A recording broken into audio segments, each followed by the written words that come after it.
मैं Nitish Kumar Mishra, guest faculty इतिहास विभाग, डीएवी पीजी कॉलेज सिवान। अभी हम मेटरनिक पद्धति के बारे में चर्चा करेंगे।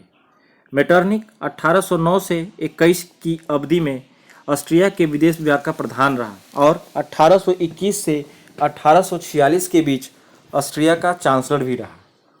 मेटरनिक यद्यपि 18वीं सदी के विचारकों से प्रभावित था, किंतु वह किसी भी रूप में प्रगति को स्वीकार नहीं करता था।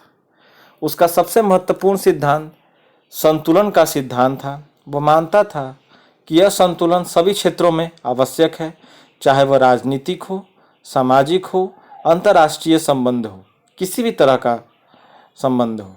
मेटरनिक के लिए सबसे बड़ी समस्या ऑस्ट्रिया की एकता और अखंडता की थी, क्योंकि ऑस्ट्रिया में बहुभाषा भाषी के नस्ल वाली जनसंख्या निवास करती थी। उसने अपनी प्रसिद्ध पद्धति को हैब्सबर्ग साम्राज्य की अखंडता के लिए प्रयुक्त किया है।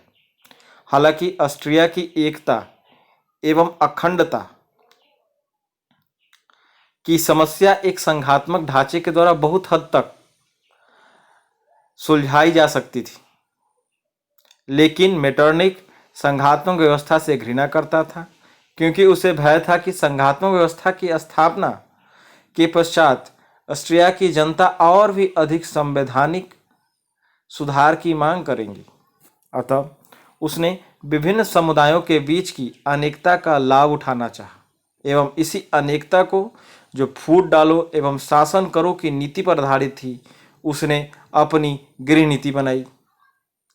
एक समुदाय का प्रयोग दूसरे समुदाय के विरुद्ध किया जाने लगा।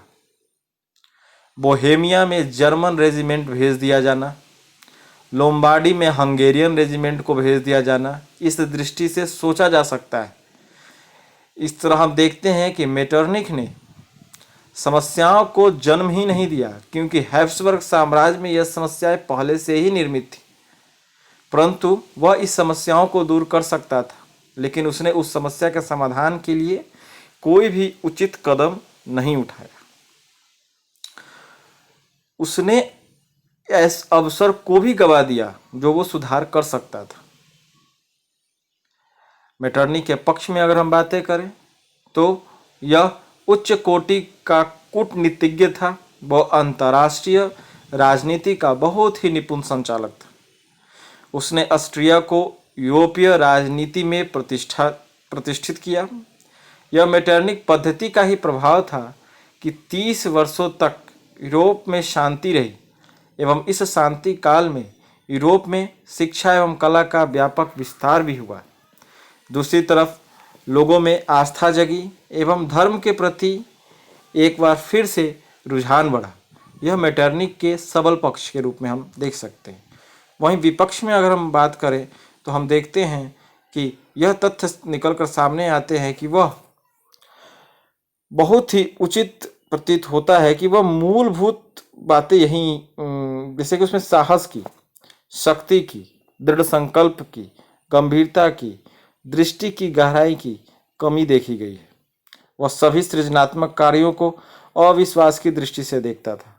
उसका मानना था कि सभी प्रकार के आंदोलन, राजनीतिक हों, आर्थिक हों, सामाजिक हों, से ये इन कारणों से उत्पन्न नहीं होते हैं। इन आंदोलनों के पीछे कहीं ना कहीं गुप्त संगठनों एवं विचारकों के द्वारा प्रेरित किए जाते हैं, ऐसा मेटरनिक का मानना था।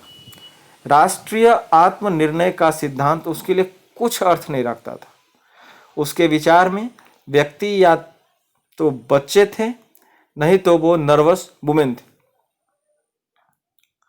उसके लिए उदारवाद कोई अर्थ नहीं रखता था। उसे वह बलपूर्वक कुचलना चाहता था। मेटरनिक, अगर हम विदेश नीति पर चर्चा करें थोड़ी सी, तो उसने अपनी पद्धति को ऑस्ट्रिया से बाहर ही फैला दिया। उसका मानना था कि आंतरिक एवं बाह्य समस्याएं एक दूसरे से आवश्यक रूप से जुड़ी हुई हैं। इसलिए एक देश में कोई समस्या आती है तो उसका प्रभाव दूसरे देश पर पड़े बिना रहा ही नहीं सह सकता है।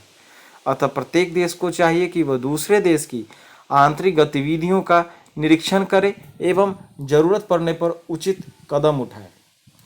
जार अलेक्जेंडर प्रथम ने इसी सिद्धांत को और भी आगे अधिक उग्र रूप से प्रतिपादित किया। उसने यूरोपीय शासकों के एक संगठन को यह कार्य सौंपना चाहा कि कहीं अगर आंदोलन होता है तो यह संगठन उसे कुचल दे, किंतु मेटरनिक ने अपने ही सिद्धांत के इस उग्र रूप से विरोध किया, क्योंकि वह यूरोप में शक्ति संतुलन भी बनाए रखना चाहता था और शांति भी चाहता था। इस कदम से एक प्रकार का असंतुलन पैदा हो रहा था, किंतु दोनों के सिद्धांतों में एक मूलभूत समानता भी थी। दोनों सरकारी कार्य एवं शक्ति का विस्तार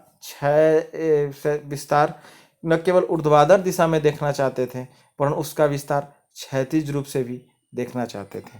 इस प्रकार इस लेक्चर में हमने मेटरनिक की पद्धति, मेटरनिक के पक्ष और विपक्ष में बातें, विदेश नीति से संबंधित चर्चाएं हमने की हैं। धन्यवाद।